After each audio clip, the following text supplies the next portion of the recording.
समझत कठिन साधत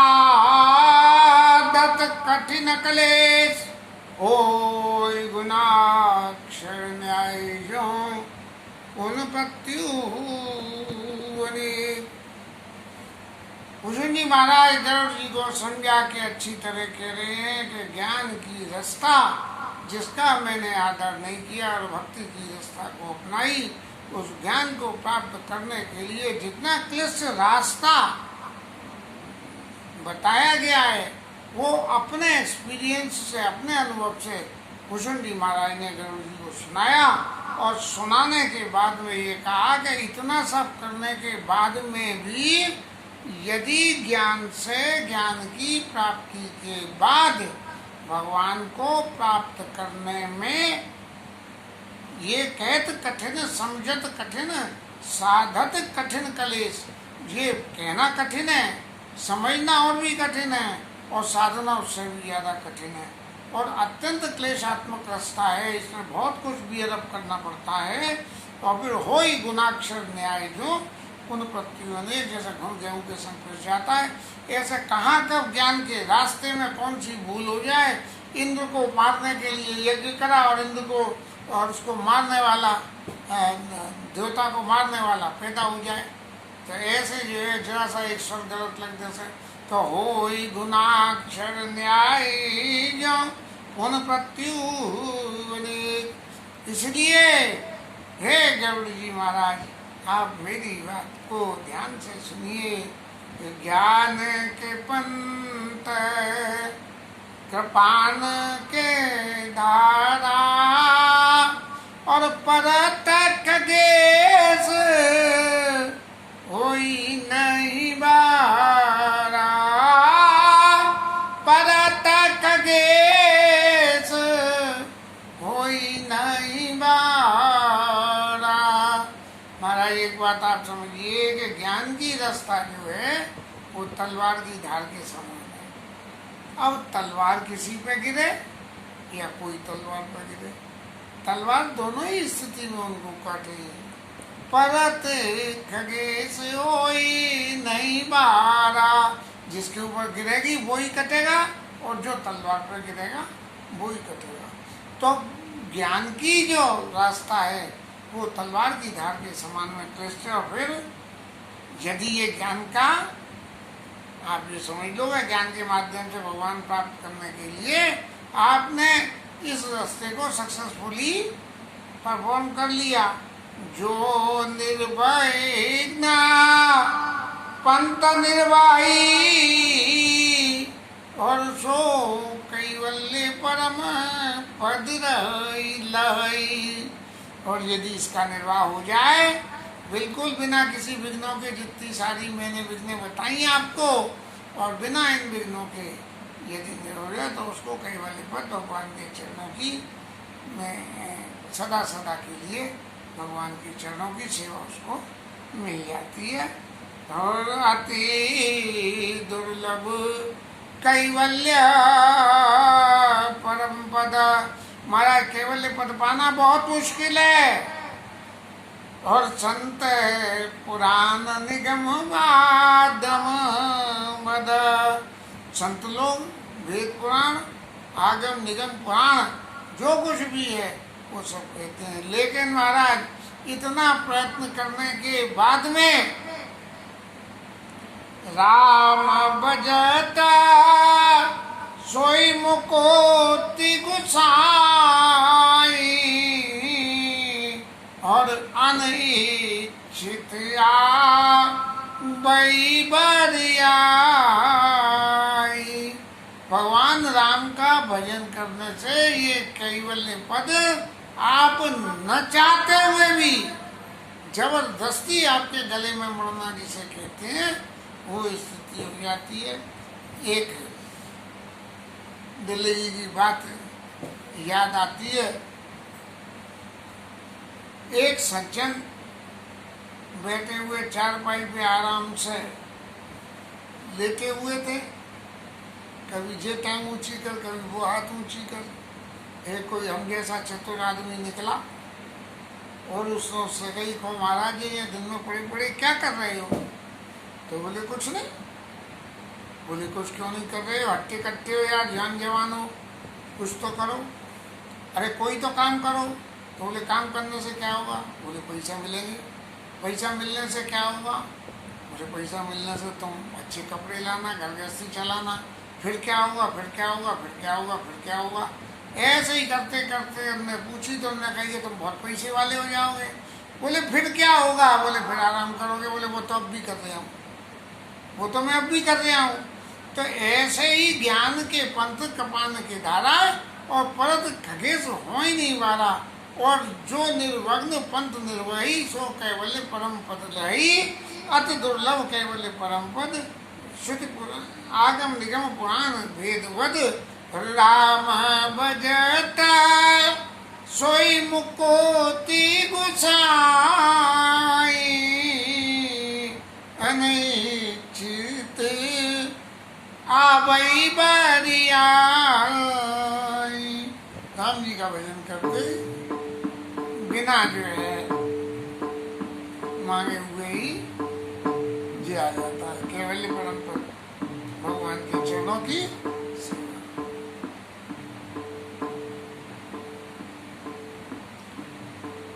जिमें थल बिनो जल रहा न सकाई,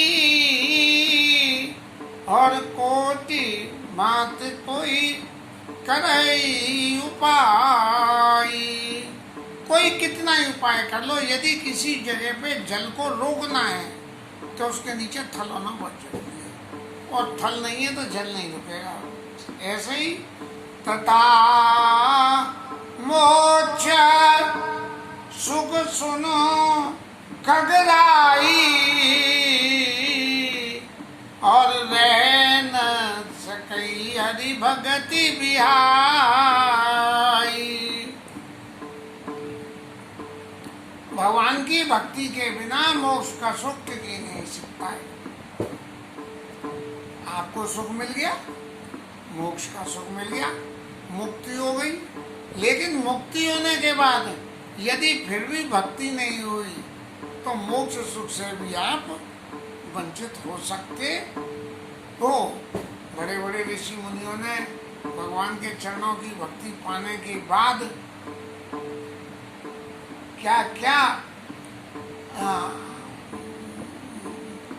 क्या क्या जीवन के अनुभव करे, क्या क्या भोगना पड़ा, उसमें कर्म प्रारब्ध सब कुछ सम्मिलित थे। लेकिन यदि भगवान की भक्ति थी उस वक्त आपके पास में, तो भले ही कर्म प्रारब्ध भोगना पड़े, लेकिन ठाकुर जी उन सारे प्रारब्धों को मिटा तो नहीं सकते हैं, लेकिन उनसे होने वाले जो परिणाम होते हैं उनको बदल सकते हैं। भोग तो भोगना पड़ेगा, लेकिन परिणाम बदल जाएगा। अच्छा विचारे हरि भगत सयाने, और मुक्ति निरादर भगति लुभाने। इसलिए जो सियाने लोग आ गए वो मुक्ति का निरादर करके और भगवान की भक्ति का अनुसरण करती हैं। मुक्ति निरादर भगति लुभाने, भगति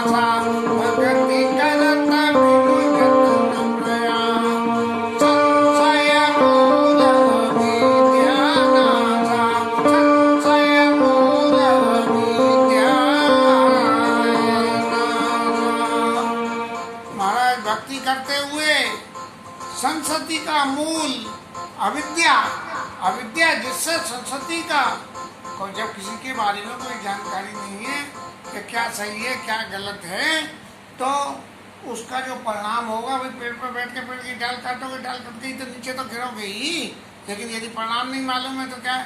तो ये संस्कृति का मूल हुआ अविद्या, और इस अविद्या से जो है भले ही आपको गलत राम भजत छोई मुकुट गोसाई अनिश्चित आवै तथा मोक्ष सुख सुन खगराई धन सकई हरि भगति व्याई। तो ये मोक्ष का सुख है, आपने सब कुछ कर लिया और ज्ञान से जो है वो मिल गया, लेकिन वो मोक्ष का सुख भी आपके पास में स्थावर नहीं होगा।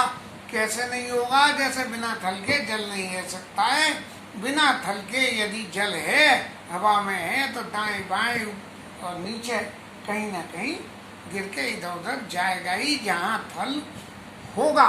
तो ऐसे ही मोक्ष का सुख भी जो है आपके पास से निकल के और कहीं और जाएगा। भगति करत बिनो जतना प्रयासा और संसति मूल अविद्या नाशा। महाराज अविद्या का नाश हो जाएगा।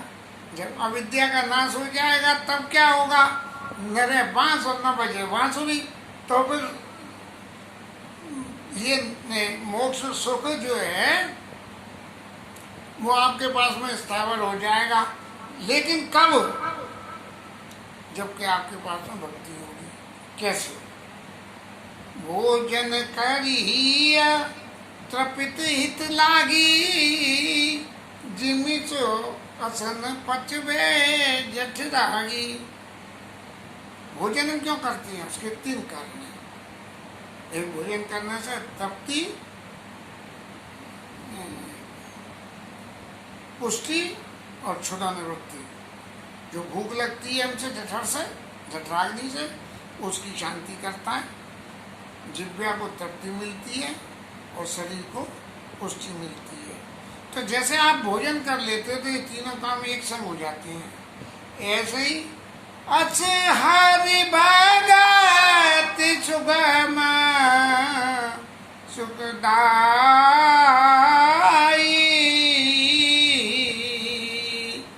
को अच मुँह दिन जाई सुहाई।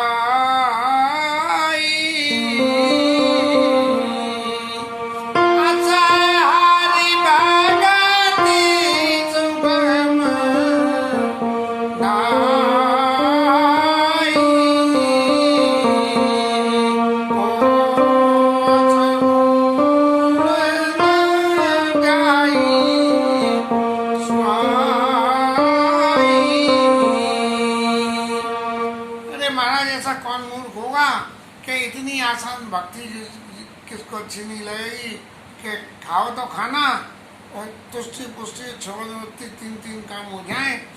ऐसे ही लेकिन भक्ति करने के लिए क्या जरूरी है? सेवक सेव्य भाव विनो। ये संसार सागर से पार पाने के लिए एक सेव्य होना चाहिए और एक सेवक होना चाहिए। और भक्ति में क्या है? एक सेव्य होना चाहिए। सेवक सेव्य भाव विनो भव न तरिय उर्गार। इस संसार सागर को पार करने के लिए जब तक सेवा नहीं करोगे तब तक नहीं है। भजऊ राम पद पंकज असु सिद्धांत विचार। ऐसे सिद्धांत को विचार करके भगवान राम के चरणों के भजन करो और उससे 3 काम हो जाएंगे। इस जन्म की भगवान के भजन होने से भक्ति मिल जाएगी। इस जन्म के क्या कहना चाहिए प्रारब्ध नष्ट हो जाएंगे और भगवान के चरणों में जगह मिल जाएगी। भगवान कैसे है? ये सुनो। जो चेतन का जड़ करई। एक चेतन व्यक्ति को जड़ कर सकता है भगवान, और जड़ई करई चैतन्य। जो जड़ है उनको चेतन भी कर सकता है। भगवान की इतनी सामर्थ्य है, इसलिए भगवान राम के चरणों का अभ्यास करो। अस समर्थ रघुनायक और भजई जीवते धन्य। ऐसे समर्थ भगवान राम को जो भजन करता है वो लोग धन्य है। ये कह के भुजंडी महाराज ने गरुड़ जी को अच्छी तरह से ये समझा दिया कि महाराज ज्ञान और भक्ति में क्या क्या अंतर है। और इन अंतर के बाद में भक्ति को भुजंडी महाराज ने मणि की संज्ञा दी। मणि में क्या क्या गुण होते हैं, वो सारे गुण भक्ति में, और कैसे हैं उसका वर्णन करते हुए भुजंडी महाराज कहते हैं,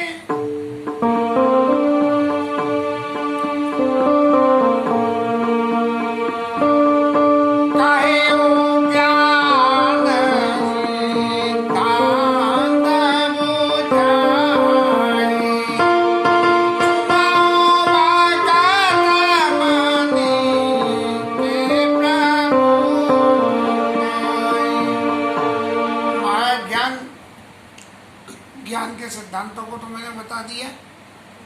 शेष में क्या है, ज्ञान के पंथ कपान के द्वारा पौरुष खगे सोई दी मारा। लेकिन भक्ति रूपी मणि जिसके पास है, अब उसका खेल सुन लो। एक तो तलवार की धार है और एक मणि है। राम भगत चिंता मणि सुंदर, ऐसी चिंतामणि राम जी की भक्ति रूपी, और बसई गरुड़ जाके उड़वंतर, जिसके अंदर में भगवान राम की भक्ति बसती है, तो वो जैसे मणि प्रकाश देती है, ऐसे चित्त के अंदर जैसे संसार में प्रकाश के लिए दिव्या रोशनी करनी पड़ती है, ऐसे परम प्रकाश प्रबल दिन राती, और नहीं कछु चाहिए दिया घृत बाती। ज्ञान को प्रकट करने के लिए तो दिया बाती चाहिए, लेकिन भक्ति रूपी मणि को प्रकट करने के लिए न दिया चाहिए, न बत्ती चाहिए, न घी चाहिए, कुछ भी नहीं चाहिए। और वो स्वयं प्रकाशमान होती है, और दिन में भी प्रकाश और रात में भी प्रकाश। उस प्रकाश का क्या फल होता है, मोह दरिद्र निकट नहीं आवा, मोह रूपी दारिद्र फिर नहीं आता निकट। मोह को दरिद्रता की परिभाषा दी है कि मोह होने से ही तो सब कुछ उल्टे सीधे काम होते हैं, उल्टे सीधे कामों के प्रारब्ध फल से दरिद्रता आ जाती है। और लोभ बात नहीं ताई ही बुझावा, और लोभ की हवा उस दीपक को बुझा नहीं सकती है। घी के दीपक को तो हवा मारो तो बुझ जाएगा, लेकिन मणि का दीपक जो स्वयं जल लिया है, वो क्या कैसे ही जो है, लोभ आवे चाहे कुछ आवे, हवा आवे कैसी, वो नहीं बुझ सकता है। प्रबल अविद्या तम मिट जाई, हारई सकल सलभ समुदाय। अविद्या रूपी जो अंधेरा है जीवन में, वो मिट जाता है मणि की रोशनी से। और हारई सकल सलभ समुदाय, और जो संसार की दूसरी काम, क्रोध लोभ मद मोह मत्सर, ये जो दूसरे और जो कहना चाहिए, क्या कहते हैं, पतंगे, ये जो है उसके ऊपर में फिर नहीं लगाते हैं। जिसके पास में मणि रूपी बत्ती है, मणि रूपी दिया है, और घी के दिए के ऊपर में तो मरवाते हैं। तो कल का माय दिन कट नहीं जाई,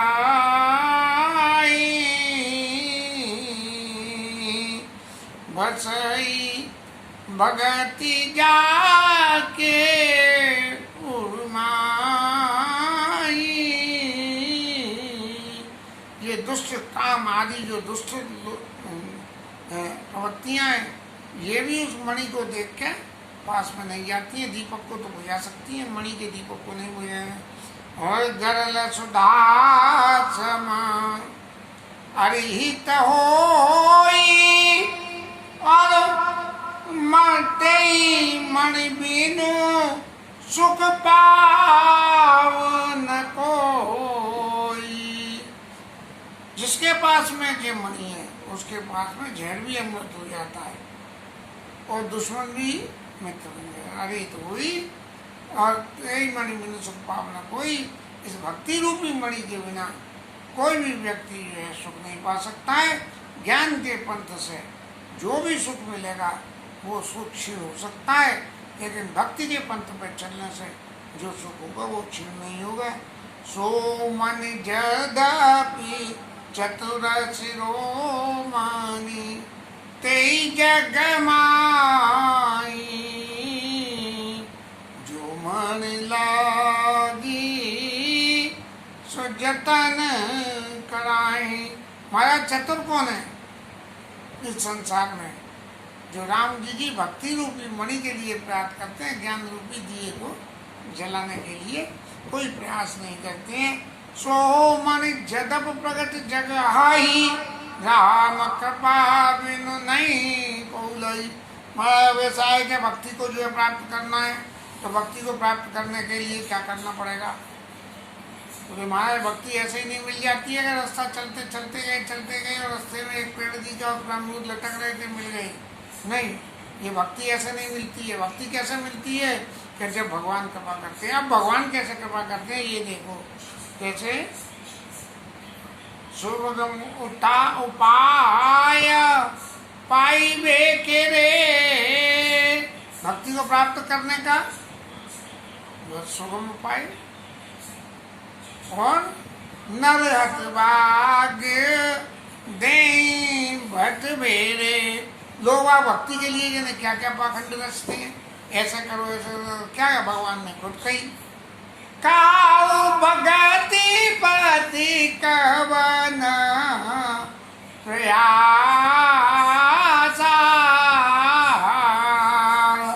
जोग न जप तप का उपवासा।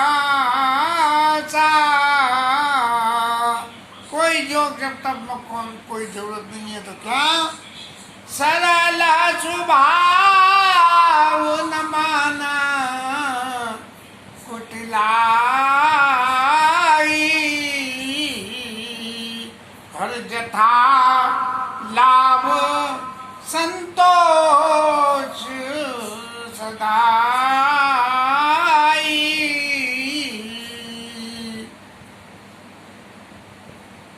कितना आसान रास्ता है भक्ति को प्राप्त करने का कि जथा लाभ संतोष सदाई। बस जो कोई योग जब तब नहीं, स्वभाव को सरल रखे और मन में कुटिलता का त्याग करे, जो मिले उसी में संतोष करे। बस इतना ही करने से ही मेरी भक्ति मिल जाती है। और चतुर शिरोमणि तेई जग माई, जो मणि लागे सो जतन कराई। वही चतुर है जो उस मणि के लिए करते हैं। और मणि को क्या कहते हैं? पावन पर्वत वेद पुराना। अब भक्ति करने के लिए क्या करो कि वेद शास्त्र जो है वो पर्वतों के समान से मणि है।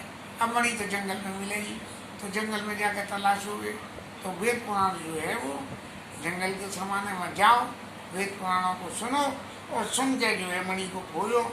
पावन पर्वत वेद पुराना और राम कथा रुचिरा करना। और उसमें क्या है? भगवान राम की जो कथा है वो सबसे ज्यादा रुचिर वस्तु है उन पर्वतों में। तो इसलिए भगवान राम ही सुमेरिया गाय राम और संतत सुनिए राम गुण गावई। क्या करो महाराज? राम जी को सुनो, राम जी को समझो, राम जी को गाओ। मर भी सज्जन सुमति कुदारी, ज्ञान विराग नयन और गारी। ज्ञान और वैराग्य के नेत्रों से। और जो मणि लोग हैं उनके पास जाके उस मणि को पर्वत पुराण रूपी पर्वत में तलाशने का प्रयास करो और उनसे पूछो कि वो मणि कैसे मिलेगी, मणि कैसे दिखती है। तो क्या होगा कि जब ऐसा करोगे कि भगवान राम के चरित्रों को, उनकी लीलाओं को, उनकी कथाओं को, उनके स्वभाव को, उनके प्रभाव को जब ग्रंथों में तलाशोगे, करोगे, तो भाव सहित है जो खोजत प्राणी और पाव भगति मणि सब सुख कहानी। तो भाव के साथ में जो इस काम को करेगा तो भक्ति रूपी मणि उसको निश्चित रूप से ही मिल जाएगी। और मोरे मन प्रभु असविश्वासा राम ते अधिक राम कर दासा। महाराज मेरे मन में एक बड़ा पक्का विश्वास है कि आपको भक्ति अगर चाहिए तो भगवान की कृपा से तो भक्ति मिलेगी, लेकिन भगवान के भक्त जो है राम ते अधिक राम कर दासा, उनके जो है भगवान के जो दास हैं उनसे जरा आसानी से मिल जाएगी। जैसा कि कंट्रोल मार्केट में तो मिलने में दिक्कत होती है, लेकिन ओपन मार्केट में वो चीज़ जल्दी मिल जाती है। तो जो संत हैं, भगवान के भक्त हैं, वो ओपन मार्केट है। और ज्ञान ध्यान तप तीरथ, ज्ञान दया तप तीरथ मज्जन, ये सभी बातें ये कंट्रोल रास्ता है।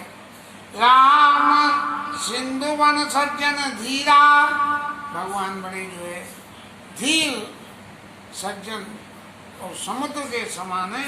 और चंदन तरु हरि सरित समीरा, तो ये जो है चंदन तरु, चंदन के पेड़ के समान संत लोग जो है चंदन तरु हरि सरित समीरा, उससे चलने वाली जो है हवा है वो भगवान है। और संत लोग जो है चंदन के पेड़ हैं। और फिर सब कर भले हरि भगति सुहाई, इन सब का फल क्या है? भगवान की भक्ति है। सो बिनो संत न काहुई पाई, बिना संत के नहीं मिलेगी।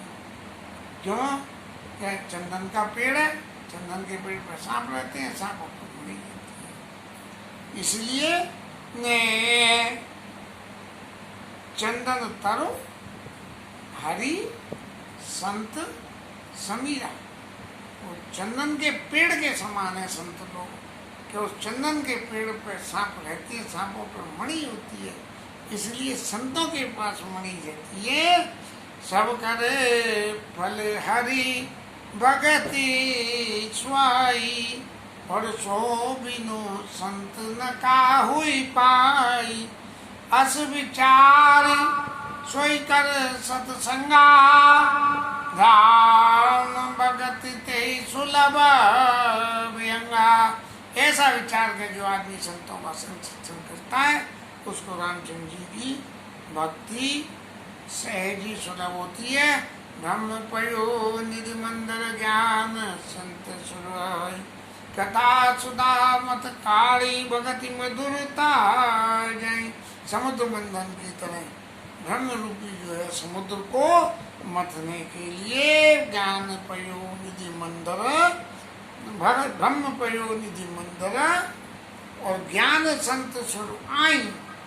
ज्ञान जो है वो संत लोग जो है ज्ञानी, वो पर्वत के समान है, मंदराचल से समुद्र मथा गया था। और कथा सुधा मत काढ़ी, समुद्र मंथन हुआ, या दही का मंथन करा तो मक्खन निकला, समुद्र मंथन हुआ तो अमृत निकला। तो कथा सुधा मत काढ़ी, जब ज्ञान, जब जो है संत रूपी मंदराचल पर पर्वत मथ के और अमृत का निकाल करता है तो भगति मधुरता जाए। तो वो जो अमृत की अंदर की मधुरता होती है वो भगवान की भक्ति होती है। विरति चर्म, वैरागी रूपी चर्म, वैरागी धारण करें। अस ज्ञान मद, ज्ञान का जो मद है वो तलवार के समान है। और लोभ मोह, लोभ और मोह को मार दे तब क्या होगा? जय पाई सो हरि भगत देखो खगेश विचार। ये विरति चर्म से ज्ञान मद लोभ मोह मार, इन सबको जो मार दे और विरति रूपी चरण धारण करके बाबा जी बन जाए और ऐसे ज्ञान मद और ज्ञान और मद की तलवार जो हनुमान की हैं इनको सबको छोड़ के और भगवान के चरणों का भजन करें तो जय पाई सो हरि भगत देख खगेश विचार। हे गरुड़ जी आप विचार के देखिए उसको निश्चित रूप से ही विजय मिलेगी। और इसके साथ आज की कथा का समापन। जय जय सीता।